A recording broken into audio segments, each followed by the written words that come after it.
What you're looking for, everybody here on Hope TV. What you're looking for, whoa, welcome to Hope TV.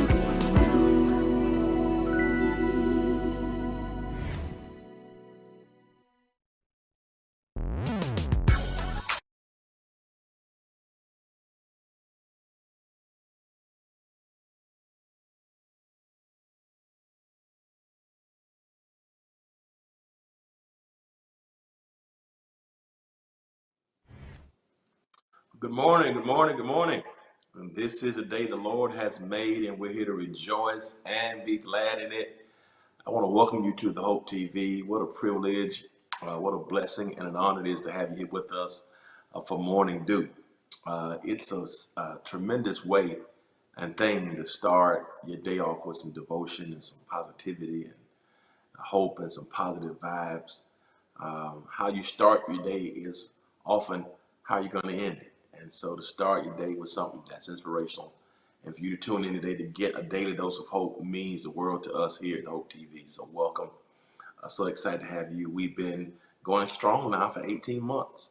And when God gave me this vision about Hope TV back in March of 2020, right when the pandemic, at the onset of the pandemic, I never knew, I couldn't imagine the type of impact that we would have globally. And so many people every day, all day, are inspired by the programming here. And we are about entertaining faith, faith that entertains, faith that inspires, gives instructions. And so we are just excited. I'm happy to have you here with us. Good to see you this morning. And it's that Tommy, God bless you.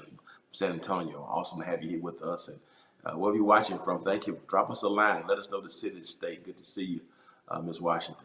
Thank you for being a part of Hope TV this morning. Drop me a line. Let me know the city, state, country from which you're viewing. We take your viewership very, very seriously here at the Hope TV. And I'm just excited. I really, really am. My first 12 months, we had over 100 million views of our content throughout all the combined platforms. That's Apple TV, Roku, Twitch, Amazon. Good to see you, Patrice. It's Apple TV, Roku, Twitch, Amazon, Fire TV, Facebook, YouTube, Twitter, Periscope, Instagram, websites, the edewithsmith.org website, the House of Hope Atlanta website, and Hope TV website. So we have all these different platforms that we stream our content through on a daily basis. And so I'm excited. Good morning to you, Brian Hardy. Glad to have you with us today. And I appreciate you so very much. Everybody who's tuned in and those who dropped me a line this morning, it's a pleasure. I'm excited. We're getting ready to start a new season next week of Hope TV. All new programming starts next week. And we got some new shows that are going to be coming. One called, I think it's called Decoding Wealth, new boss up. Good morning, Tina. God bless you. So we got some great things happening for you. So I want y'all to make sure you tune in next week.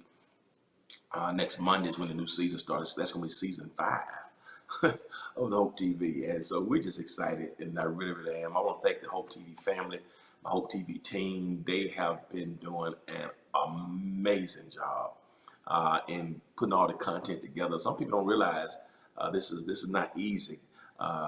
Pastor Nicholas, yes, Pastor. I love Shekinah Glory there in Las Vegas. Yeah, I love the Simpsons, and it's an honor to be able to cover them and cover that church as their overseer. So God bless you out in Las Vegas, Carol, Angeline Washington. God bless you. And so we got some great content starting next week, and I'm excited about it. My Friday Night Live, I'm going to start a new Friday Night Live series this Friday, October 1st. And so we're gonna look at those who we took a break from Friday Night Live and still be playing a lot of ones we did. We got a new season, a new Friday Night Live coming this Friday, and I want y'all to be tuned in. It's gonna be amazing. It's gonna be amazing. Friday Night Live is coming Friday, so I'm excited about all of you tuning in. Hey Tom, good to see you. Tom is from California, Victorville, California.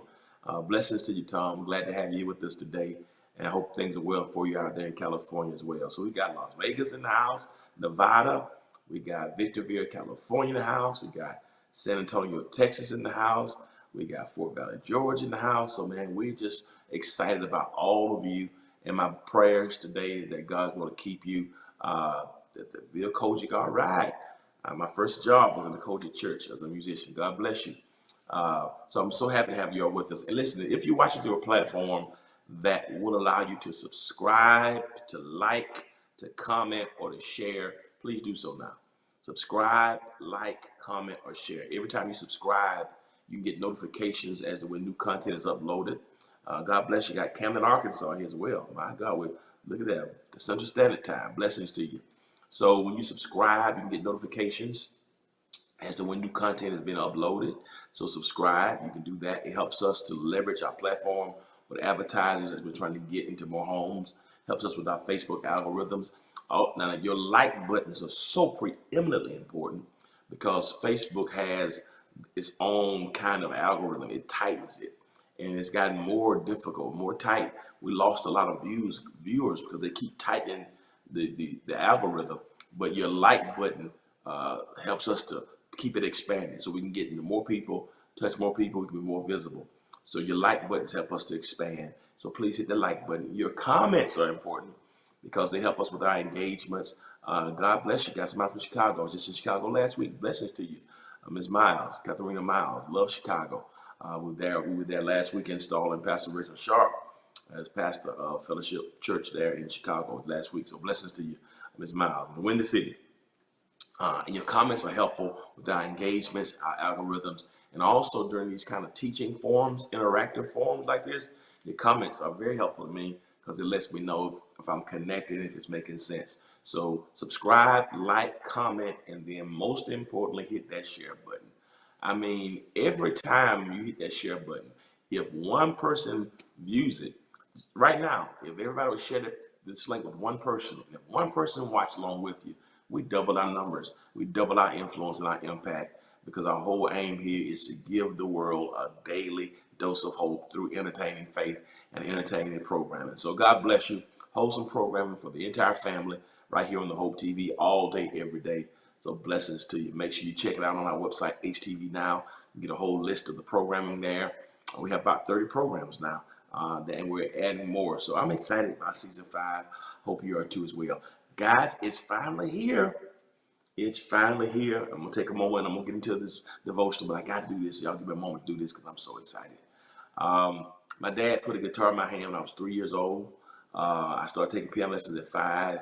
I've been singing in church since I was 4 or 5 years old. I've been a choir director, piano player, bass guitar player, you name it. I've done it in church. And so I've had a dream since I was a kid. I had a dream that I would, produce my own album, my own solo project. And originally I thought it was going to be R&B when I was very young, and so love music. Music was my first love. When I started preaching at 17 and pastoring at age 19, older mentors told me just leave that music stuff alone, focus on this. And good morning, Derek Stingley. So I kind of put my music love from an industry perspective on the back burner, even though I had some great opportunities, even when I was a teenager. A couple record labels wanted to sign me and to sing some music, but of course that's not going to get into that now. But long story short, I've been dreaming about producing my own music, own solo projects since I was a kid and young kid, and family. It's taken over 40 years, but this Friday it is coming a reality. And so back in March, I started a record label called, released my single called "Your Presence is a Gift," and that song is one of the singles off of the new project. And family, can I tell you what's happened with that project? Uh, Praise God. Thank you so much, Tasha. Your presence is a gift. Y'all, can I tell you what happens? A couple things about it, and I'm gonna get to the lesson. Just give me a few moments. I'm very excited, as you can tell.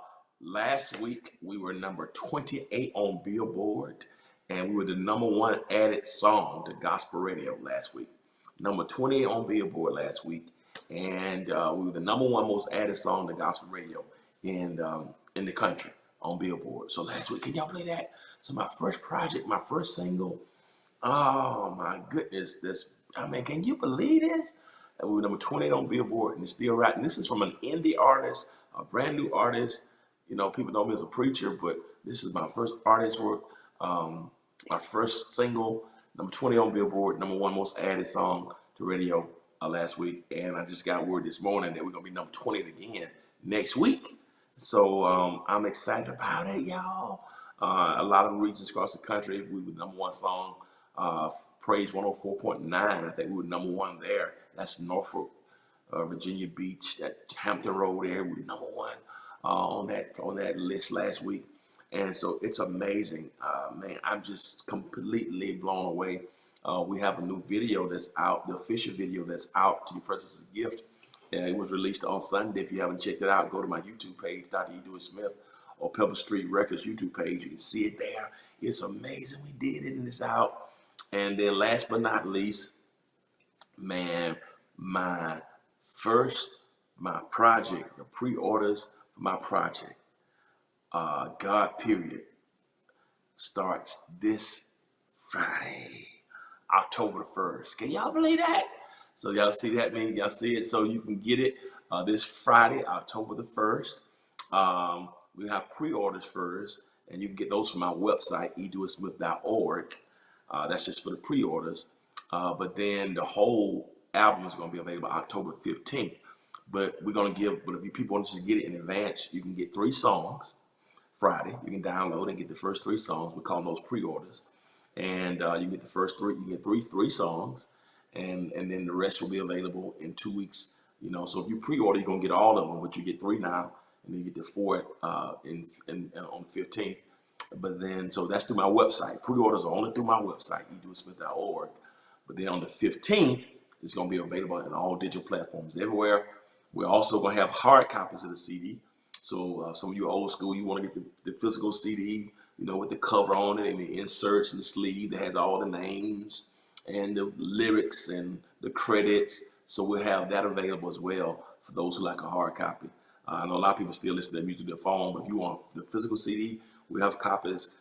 Even though a lot of cars don't have CD players, but some of you still like the CDs, I want you to have that as a keepsake as well. So I'm so excited, y'all. I'm so excited, man. This is crazy. It's going to be some amazing music on there, and I'm excited. So shout out to all the radio announcers across the country and who have been giving just raving reviews of my project and my single, Your Presence is a Gift. The official video is amazing. And I'm not just saying it because it's me. I think you're going to like it. I think it was very well produced. Shout out to my team who made it happen. That's John Webb, Benton Aladdin, Terrence Crawley, everybody who worked. I won't start naming names. I missed somebody, but it was amazing, man. Thanks so much. Appreciate it. Thanks so much, Tasha. So that's we want to do something. I didn't want to do a shirt and tie. And I said, I want this to be different. And because the shirt and tie had me in the box, I said, I want to do something that's different. So shout out to everybody who came aboard, the creative directors, the stylists, everybody, photographer, everybody, Marissa, everybody who's a part of this whole project. So I love y'all so much, Simone, everybody who's a part of this. So thank y'all so much for helping to pull this off. I'm so excited. So make sure y'all get the downloads this Friday, October 1st. And then if you're in Atlanta this coming Saturday morning, I'll be at Praise in the Park this Saturday, October 2nd. I'll be performing for Praise in the Park, man. Thank you, team. Appreciate it. So Praise in the Park will be Saturday. That's Praise 102.5. I also got added to that, to Radio 1 Atlanta. So I've been added to Radio 1. The song is in rotation, Radio Atlanta, Radio 1 Atlanta. So I'm excited. I'm excited. So y'all just thanks for indulging me for a moment. So I appreciate y'all. Please help support my music. And thank you for giving me this time. I know you come on for morning dew, but I just need to, help a brother out. Give me some time to share. It goes both ways. I try to share with y'all. Y'all share with me. So thank y'all so much, okay, for your support. And we're number 28 again this week on Billboard. And so it's rising. So to God be the glory. And I thank y'all for y'all support. All right. We're in the book of Galatians today. So we're gonna get into our lesson. So thank y'all for indulging for a moment. We're gonna get into our lesson today. We are in the book of Galatians. You can tell how excited we are. You're excited. Thank you, Jack Christian. I am. I'm excited. It's taken me a long time to do this, and I am. And some of the songs that I wrote on this project, I just think the whole project is amazing. I really do. I'm not just saying that. If you love gospel music and contemporary music, I think it's gonna be an amazing project. I really do, and I really do. And I'm so excited about presenting some great music for people who love real music and musicianship. You're gonna love this. So thank y'all so very much, and thanks for indulging me. October 1st, the record is called God Period. Why did I call it God Period? I called it God Period because the whole album is about God. It's about God Period. The reason why we made through this pandemic, God Period. We're not asking God for stuff. It's not about get increase. It's not everything about this album points people to God. And I think that's why I called it God. I named it God Period because I want God to be the focus of it. So every single record is about God, and you're gonna be blessed by it. So thank you.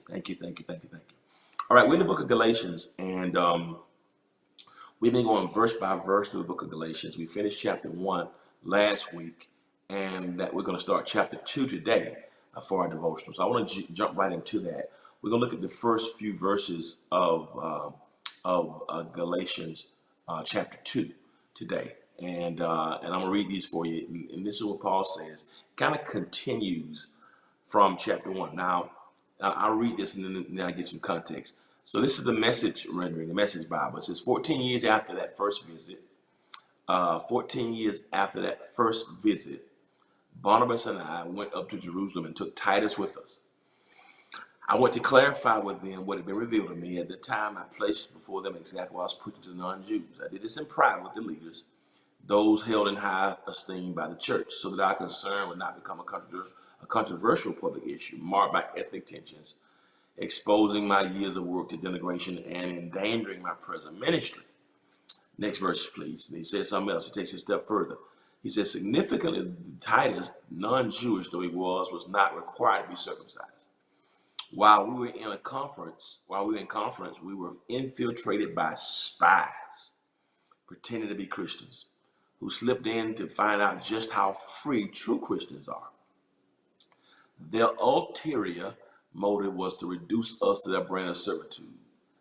We didn't give them the time of day. We were determined to preserve the truth of the message. I love that next to last sentence.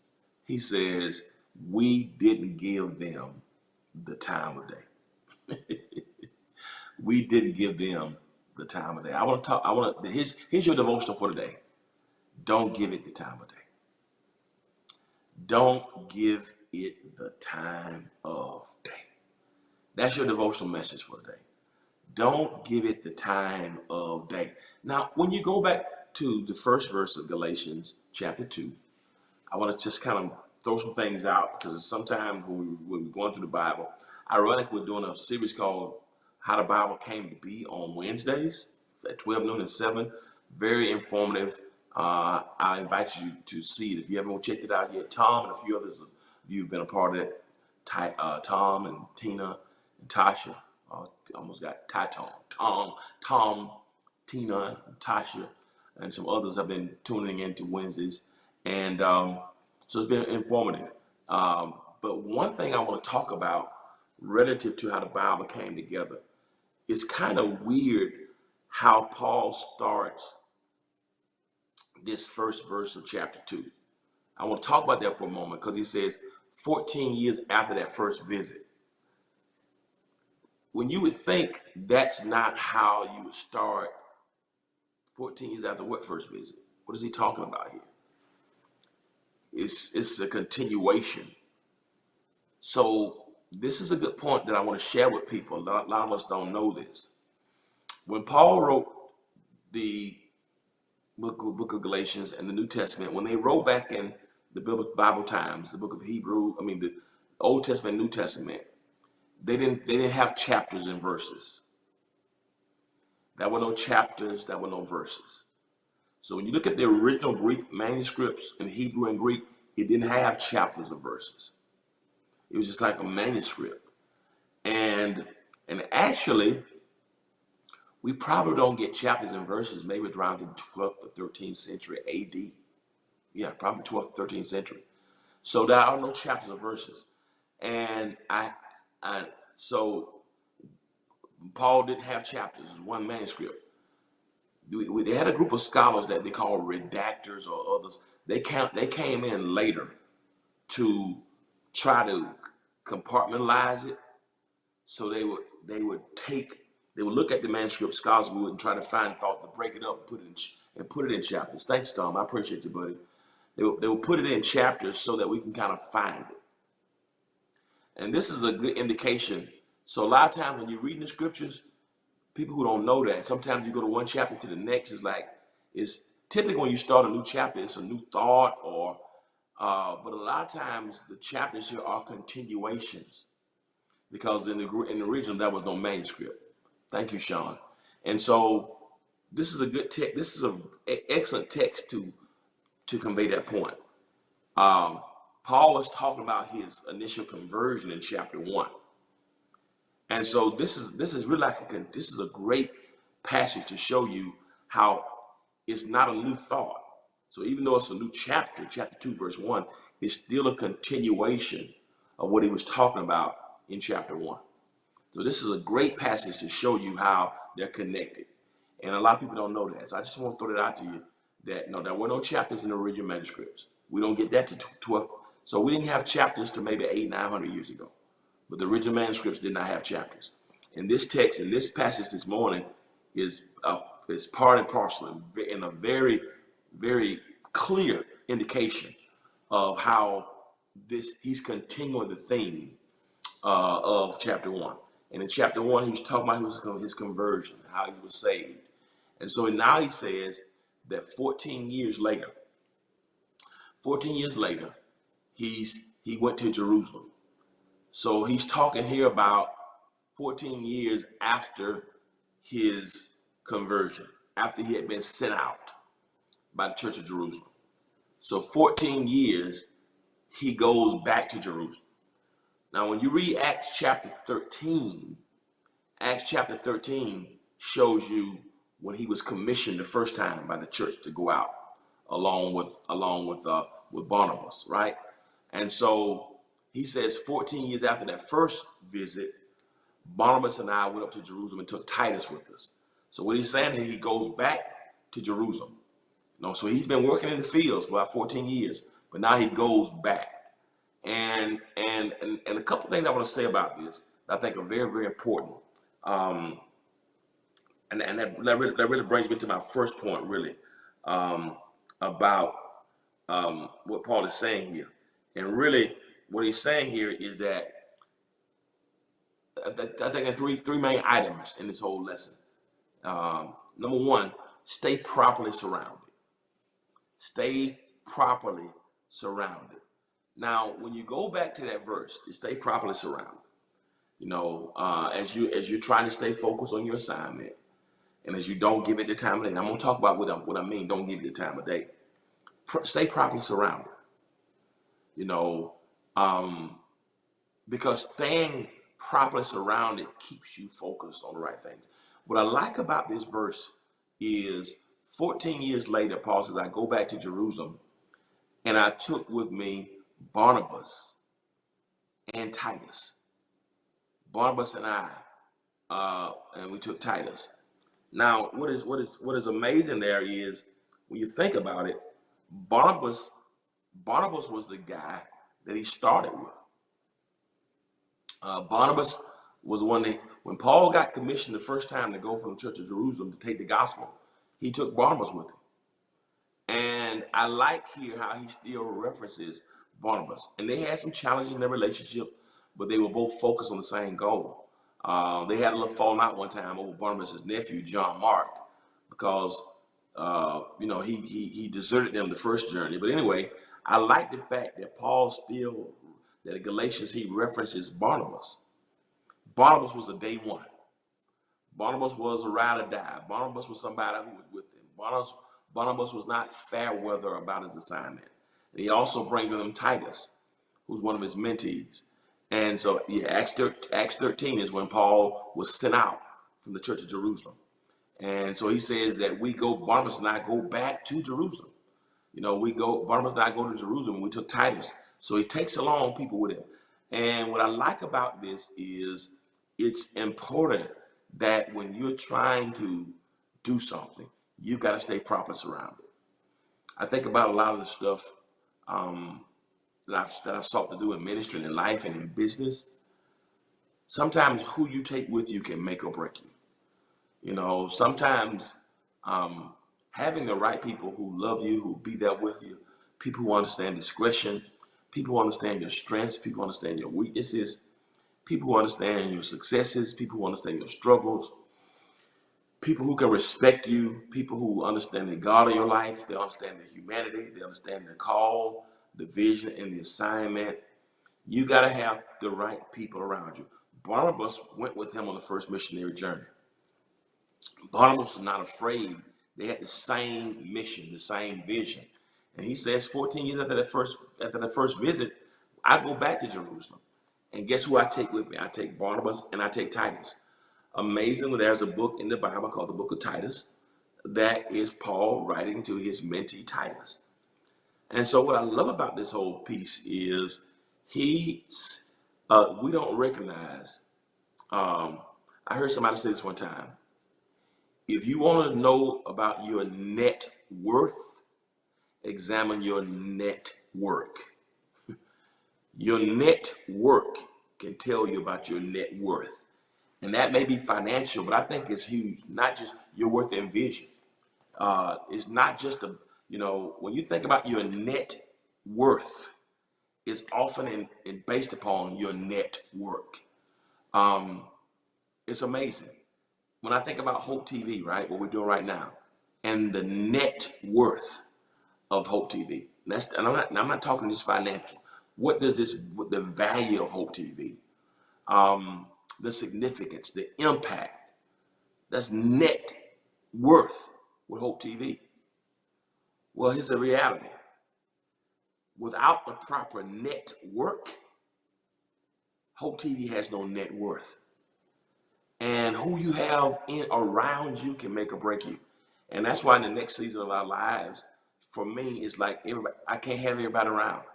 You know, some people who bring attitude, some people who just go along for the ride. Your network can heighten or limit your net worth. And so you get to a point in your life where you don't have time for the games and the foolishness and the attitudes and the craziness, especially in COVID. I was talking to one of our CEO at our church the other week. We were talking about just how our church has made sure that everybody stayed employed during the pandemic. We didn't lay off one employee.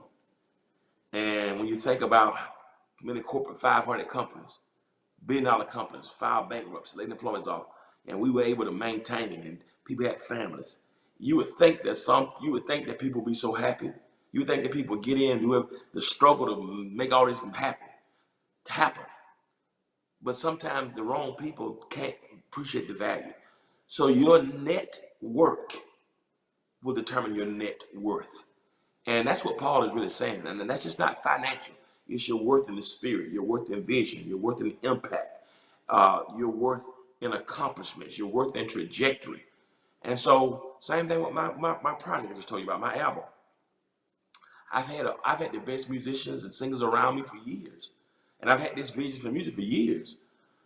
But if they don't share in the vision and bring something to the table, October last year, I had one conversation with a guy about my vision that I've shared with many other people. I shared with him my heart about what I want to do for music. 2 weeks later, I was in the studio with music, ideas that he brought. A year later, I got a whole project. I've surrounded myself with all these people for years, talented, gifted. But your net work will determine your net worth.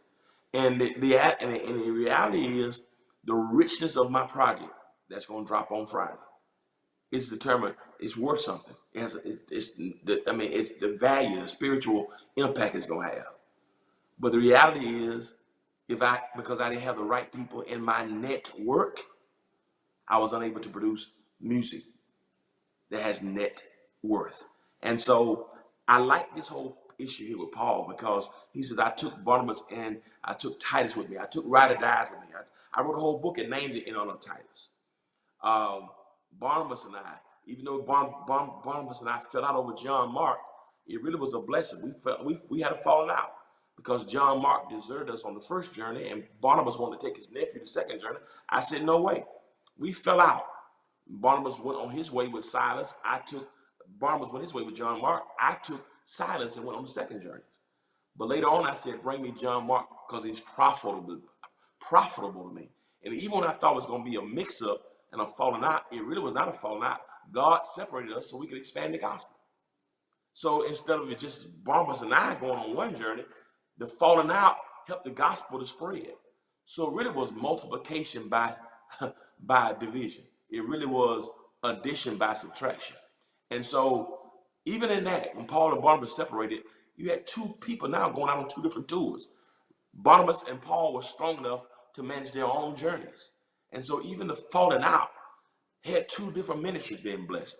But what I like about this, he still commends Barnabas. He still commends Titus, saying to me that you got to surround yourself with the right people. If you don't have the right people around you,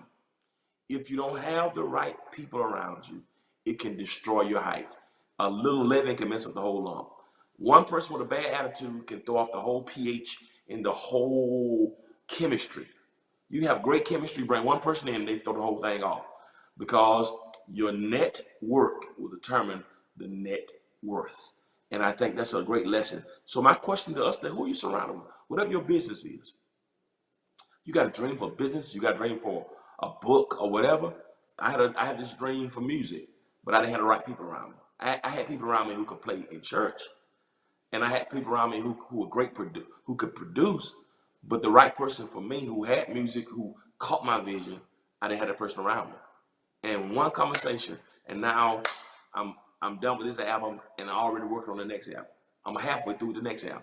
I mean, you understand? So your network, who will you take as your Barnabas? Who is your Barbara?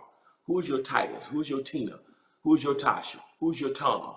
So if you don't have the right people around you, who can hold you down and encourage you, who believes in what you believe in, it's not going to be effective. And so stay properly surrounded. That's the first thing I want to tell you. Stay properly surrounded. Point two is, I want to give point two. Point two is, you got to seek the perspectives of sages. Seek the perspectives of sages. So he has Barnabas, he has Titus. That's his crew. Those are his ride or dies, or ride or lives, I wouldn't want to call it. So he's surrounded by the right people. So his network is right. And to this day, we're still talking about Paul. Paul's net worth, his net worth. Now, I'm not talking about financial here. I mean, Paul's, what he's worth, his value to us, I believe was determined by his network. His network helped determine his net worth. And that's why he's still valuable. So what does he do when he go back to Jerusalem? He takes Barnabas, he takes Titus with him. They go back to Jerusalem. Why did they go to Jerusalem? Put that scripture back up there for a second. I'm almost finished.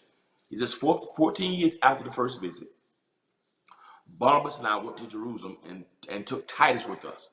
Now look what he says. Why did you go? I went to clarify with them what had been revealed to me. I went to clarify what had been revealed to me. At that time, I placed before them exactly what I was preaching to the non-Jews. Now, let me talk about that for, but keep that scripture up there. It's very important. Paul, he's been preaching. He's been going, taking the gospel to what we call Asia Minor and Europe. Paul's call was not to the Jewish people. Paul's call was to the Gentiles. It was to get the gospel out of Jerusalem. Jesus said in Acts 1:8, you're going to receive power. That's right, Angeline. You've been my witnesses in Jerusalem, Judea, Samaria, and to the uttermost parts of the world. Our goal is to take the gospel to the uttermost parts of the world. Even today, I'm telling you how powerful this is. I'm here in Georgia, right? But as I'm here in Georgia, without an airplane, right? I'm here in Georgia. And while I'm here in Georgia, I'm talking to somebody right now who's watching me live from Victorville, California. That's Tom. Angeline, Washington, from Las Vegas. I'm talking to people in San Antonio, Texas, Memphis, Tennessee, all over the world, George. So even through this opportunity, we take the gospel to the world. Well, at the time of the first century, they didn't have satellite, they didn't have airplanes. And so Paul's mission was to take the gospel to Gentiles, to Western Asia, and the gospel eventually gets to Europe because of Paul. So his mission was to get the gospel to non-Jews. Jesus said he came, the Bible says about Jesus, he came to his own received it not. So he's taking the gospel to the non-Jews, right? I got Illinois here, right? Thank you. I got Illinois. So I got California, I got Las Vegas, I got Illinois, I got Texas. While I'm right here in Georgia, I'm preaching all over, and people gonna see this for the rest of the day all over the world, right? Different time zones. People gonna be watching this. From Dubai, they're gonna be watching this, right? I get an opportunity to take the gospel. Paul didn't have that opportunity. Paul had to go and travel to these places by boat, by got Ohio here. Doug's in Ohio. Think about that. So while I'm right here in Georgia, look how many states represented this morning already. Not those who are gonna watch it later. Look at that's Doug on here. So that's California. That's Tom is in California. Angeline is in Las Vegas, right? John Christina's in Illinois. I got somebody in East St. Louis, Illinois. Somebody's in Chicago, Illinois. I got Ohio here. So why am I? Paul couldn't do this. Even Jesus didn't do this. That's why he says like the greater works you're going to do. Not greater in quality, but greater in quantity. Jesus didn't have satellites. Jesus didn't have internet. So I don't have to travel to Chicago. If Paul wanted to preach to Ohio, he had to go to Ohio. If Paul wanted to preach in California, he would have to travel. So they didn't hear what he was preaching. So what he does is he comes back 14 years later to share with the people what he'd been preaching. But so he wanted them to know the sermons he'd been preaching to the non-Jews, right? Right? But notice what it says. He said, I did this in private with the leaders, those held in high esteem by the church. That's deep. That's deep. Doretha, God bless you. So he says, I went back. I'm surrounded by it. I'm surrounded.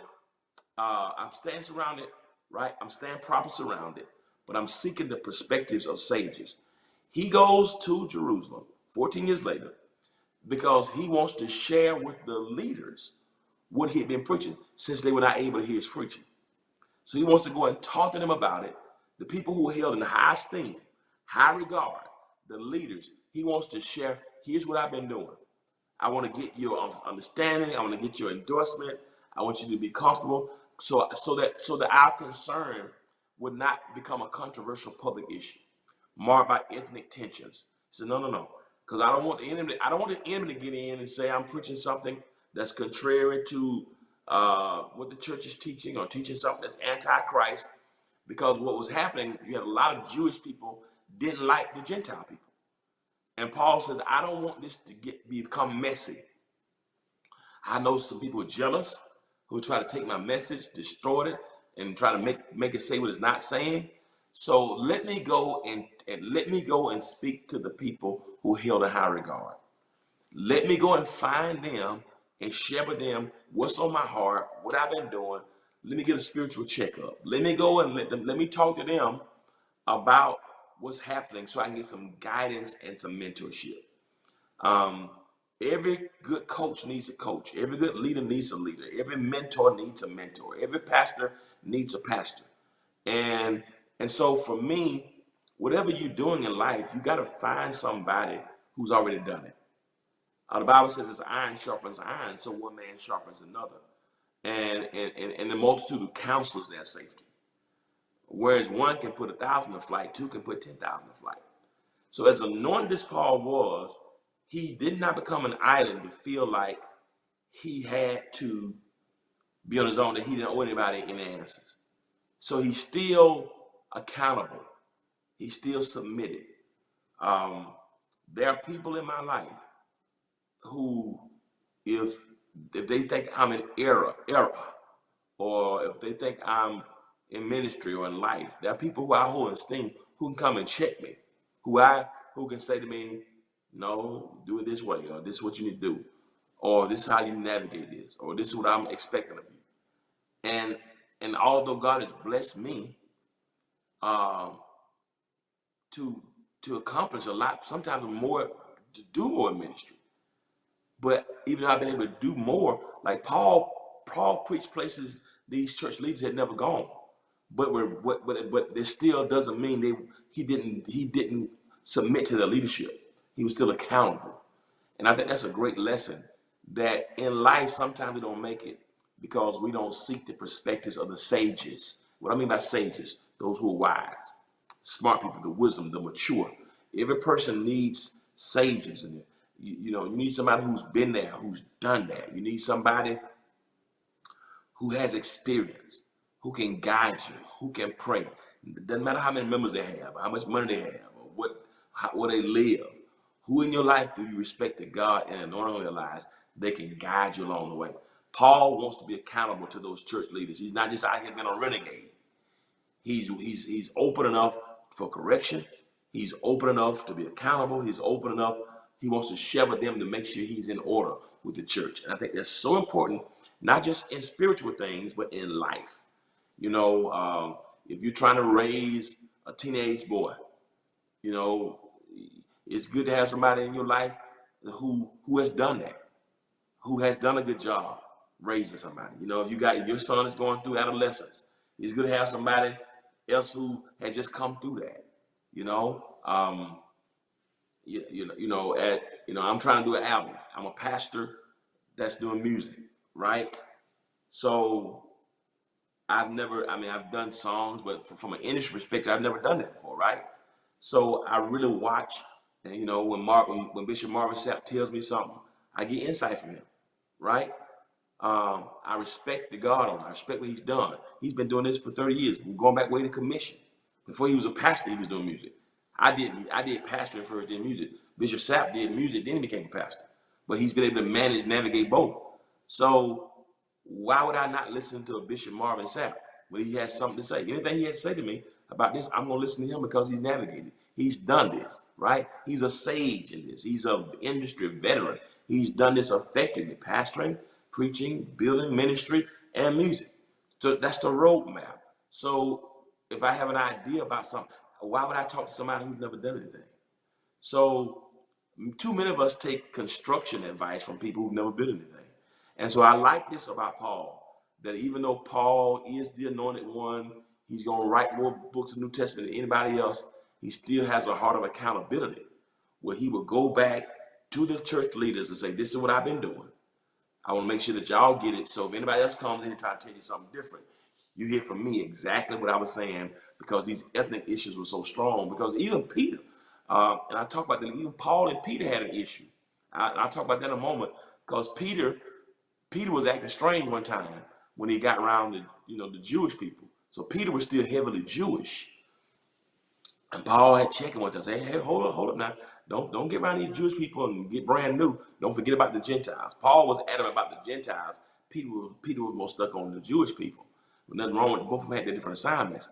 But my point is, with all that Paul did and accomplished, he still had a heart to go back to the church of Jerusalem to get the perspectives of the sages. Don't you ever get so huge and so big and so successful that you can't come and lay down what you've been doing so somebody else can confirm it, talk through it with you, help you process it. Because, if you want to do something successful in business, find somebody who's been successful in business. And you can learn lessons from people who have failed at things, but you want to learn from people who've been there, done that. And I think that's what Paul is doing. And that's not always an age thing. You'd be surprised. I got pastors who are older than me who respect the maturity of my years in ministry. Pastor Simpson and Carol Simpson, my son and daughter in ministry, they're in Las Vegas. They're older than me. They're older than me in age, but they respect the wisdom and the years and experience I have. Even though I am younger than them in age, I'm older than them in ministry. They submit to my ministry because they see that I've been doing this for 33 years. They've seen the longevity, and so they see me as somebody with wisdom in this. So it's not always about going to somebody who's older than you. It's good to have older people, but it's about the person who has the experience in that area. So Paul is willing, even though he's gone places. And here's the thing, Paul had gone places that these old sages probably had never gone. He's visited places, so he's more exposed. Don't matter. I'm going to come back and share with y'all what I've been preaching, all right? Because he wanted the perspectives of the sages. So number one, stay prophets around it. Number two, seek the perspective of sages. Number three, thirdly and finally, this last one, shun people who are stumbling blocks. Shun, avoid, shoot. When I was a boy in elementary school, we had a song called "Shoot Fly Don't Bother Me." We need to get that. I don't know if y'all remember that. Shoot fly don't bother me. We used to take music when I was in school, of course, you know, and we had the music teacher would come to our classroom back then. We played the accordion and all that kind of stuff. They took music out, but no, that's another song. But anyway, so we had a song called "Shoe Fly." Don't bother me. Shoe Fly. I don't know if y'all remember that one. And that's really what Shun is. Shun, the very appearance of evil. Stay away from it. Some of us need a shoe fly anointing. I'm going to talk about that. I'm going to put the scripture back up, then I'm going to close. He says, 14 years after that first visit, Barnabas and I went to Jerusalem and took Titus with us. That stand properly surrounded. I went to clarify. I want to make sure I was straight what had been revealed to me. Y'all see that? At that time, I placed before them exactly what I was preaching to the non-Jews. He says, I did this in private. It was nothing something I was trying to do publicly. I wanted to go private with the leaders to make sure I was straight, to make sure they understood that I was carrying out, I'm accountable to them. They sent me out in the first place. I'm coming back to give a report of what I've done. I did this in private with those leaders held in the highest esteem by the church, so that our concern would not become a controversial public issue. He says, here's what I know. Because I'm preaching to these non-Jews, and if the wrong Jewish people get this, they're going to say, I don't change the gospel. So I want to go back to that so they know what I'm preaching to the non-Jews. I didn't want my ministry to become marred by ethnic tensions. What a lesson it is. I wish many of our evangelical leaders can read this, listen to this, because right now we got so much division among ethnic and racial lines. Paul said, I didn't want my ministry to be something that caused racial, ethnic tensions. Lord, what a word for another day. I'm going to come back to that at another time, because we got a lot of tension in this world, and a lot of it is caused by spiritual, how we see things spiritually. He said, I didn't want to expose my years of work to denigration. I didn't want to endanger my present ministry. So I went back to make sure I was straight with them. Now keep going. Yeah, that's good, Tina. Fruit don't lie. Stay clear over no fruit. He said, so significant. Here's what was significant. Titus, non-Jewish though he was not required to be circumcised. And that was the whole thing. They really were about rules. The Jews want the Gentiles, they want the Gentiles to be circumcised. They had all these rules about eating stuff, and you couldn't eat stuff that had been offered to idols. So they were trying to be so different. If you're gonna become a Jew, you got to eat like this. You're gonna become a Jew. You got to be circumcised. And Paul's like, salvation is not about circumcision. It's not about whether you eat meats or pork, stuff that because of what happened is you had some religions will offer meat to idols. So the Jews said don't eat it because they offer that meat to idols. They said, well, that ain't got nothing to do with us. I'm eating the meat to survive. Just because somebody else, it's almost like this right here. If somebody uses a chicken and they offer this chicken to God, you're the chicken God. So am I supposed to not eat chicken because they use it to idols? So just because they use it to idols, don't mean I can't eat it. So what was happening in that day, if somebody used chicken, just use as an example, somebody used chicken and they had an idol god, and they would offer that chicken as a sacrifice to God, the Jews say don't eat it. Well, what you gonna eat then? Because everything you offer, all the fruit, is not about what they do with it, right? It's about what I do with it, right? So they had all these rules and all these things, and circumcision was one.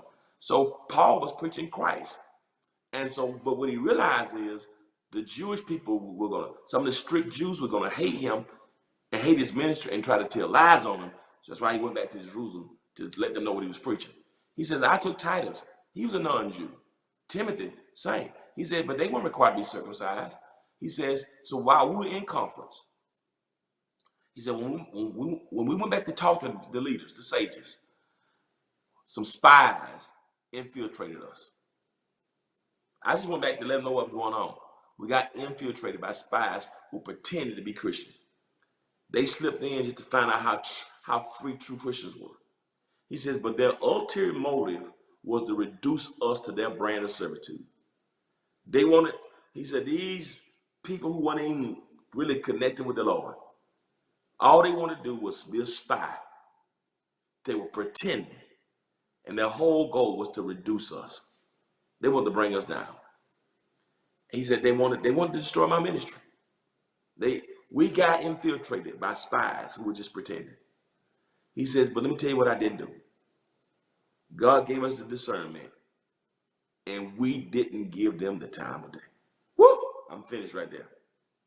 We were determined to preserve the truth of the message for you. We didn't let the infiltrators, the haters, the spies, destroy and distract us from our assignment. They wanted to reduce us. They wanted to bring us down. They want to say what you're doing and all that. And you got people and you got the enemy who wants to make you think that what you're doing is not significant, that it's small, that it's not important. You know, you have people, oh, you need to be like this one, or you ain't doing what this one is doing. Let me tell you something. Stop letting people reduce you. Stop letting people bring you down. Get you a shoe fly anointing. Shun. They're stumbling blocks. Shoe fly. Don't bother me. Just shoot. Shun people's stumbling blocks. He said, we're not going, these are spies, the infiltrators. They want to reduce us. And you got to get you a shoe fly anointing. You know what you mean? Shoe fly. I don't know if that's country. I don't know if y'all remember that song. I'm telling my age. That's way back when we had chorus in school. I'm in elementary school. We sang that song. Shoe fly on music teacher, Miss Blossom Bergen, would come by the house to school once every 2 or 3 days, and we have music sang in the classroom. That's a long time ago, y'all. And that's one of the songs I remember. That I must have been third or fourth grade. Shoe fly don't bother me. Shoe fly don't bother me. Shoe fly. You know, that's when you like the images, you know how the flies come when you're eating or you're outside, the fly come, you shoot. Come on, fly. That's some people in your life are like flies. That's what they are. Shoe fly. Don't bother me. Because they will get you off center and destroy your ability to be productive. Be determined to finish the goal. You know, I learned this I'm gonna close with this. That was a man who was driving in a car, right? He was driving the car, and he was on his interstate. He was driving the car on the interstate. Guess what happened? When he opened the door, a gnat got in the car. So as he was driving, the gnat kept flying across his face. The gnat. You know what a gnat is, don't you? And as he was driving in the net, he kept trying to get rid of the gnat.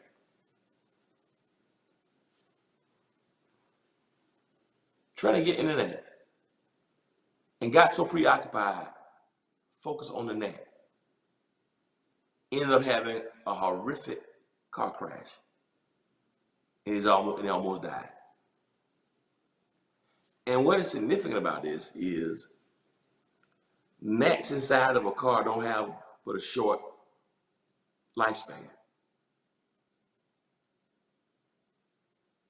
Very short. The gnat can't harm him. The gnat can't sting him. The gnat don't have any poison. So this man almost died because rather than keep his eyes on the road as assignment, he's fanning gnats. It's okay to have a shoe fly anointing. Get them away from you. Shun them. Don't you become so focused on fanning gnats that can't even sting or bite you and destroy you, that you end up crashing, almost killing your trajectory, your vision, and your goal. Because instead, staying focused on the road and keep it in the middle of the road. Here you fanning something that has no power over you. Just tell them to shoot. It's one thing if it's a wasp, if it's if it's a hornet, it makes it a little different. You want to pull that car over. That can hurt you. A mosquito can even, do something to you and leave a bump. But we fan out the gnats. Tell that fly to shoot, but shun them. Just don't even let it in your spirit. Don't you give it the time of day. Let me tell you what's happening. Too many of you today, too many of us have been putting our energy on people that don't mean anything. You get frustrated with people. Like, why am I frustrated with them? They don't push us forward. Stop letting people have that much of your energy. You got an assignment. Your work is more important than trying to avoid a gnat. So today, whoever's in your spirit is trying to get you off your assignment, just tell them shoot fly. Stay properly surrounded. Seek the perspective of sages, but shun people who stumble. Just avoid them. Don't let in your spirit. Don't let into your mind and your heart, because your work is too valuable. Paul said this message was too important for me to let flies and gnats destroy it. Y'all doing all this fanning gnats, and got your eyes off on the gnats and not on the goal. Today, I came with one word for you. Don't give it the time of day. If it doesn't push you higher, if it doesn't help you to be what God wants you to be,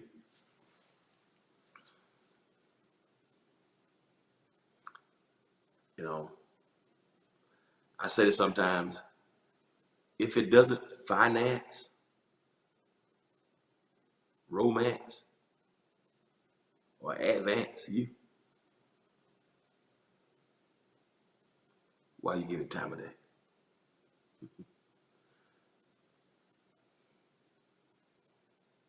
Doesn't finance, doesn't romance, doesn't advance, leave that net alone. Keep your eyes on the goal. Don't give it the time of day. Hope you've been blessed by it today. I love y'all. Hope you're encouraged. Meet me tomorrow for Bible study at 12 noon and 7 p.m. We're going to finish the series on how the Bible came to be. Going to go a little deeper. And I'll be back here Thursday morning for Morning Dew Again live. And I'm excited about it. And also, I'll be doing our deeper dive this Friday morning as well. So at 10. So tomorrow, noon to 7 Bible study, 9:30 back Thursday for deeper dive, 10 a.m. Friday for Bible study Wednesday, Morning Dew Thursday, a deeper dive Friday at 10 a.m. Hope y'all been blessed. Don't give it the time of day. And always remember this: if you be good to God, God will be good to you. And don't forget to pre-order my album, LP. This coming Friday. Don't forget to get ready. I need y'all to get it from my website. This coming Friday on my website only. You're gonna get 3 songs, and then on the 15th, the whole album will be available. So if you pre-order, you get 3 this week, and you get 4 on the 15th through my website. And if someone will order the 15th, it's gonna be everywhere digitally on the 15th. But good to see you this morning. But I want y'all to get it, God, period. Y'all don't forget to get my album. Don't y'all forget to get my album. I need y'all to support me this coming Friday, man. I need everybody's support. I need y'all to support me this coming Friday. I need y'all to support. I need everybody to support me this coming Friday. God, period. Y'all see that? Y'all see my album cover? So I'm excited about that, man. I thank y'all for what y'all doing. So make sure y'all support, all right? Thank you so very much. I appreciate you so much. God bless you. Y'all stay with God. God will get you through it. Don't give it the time of day. Peace.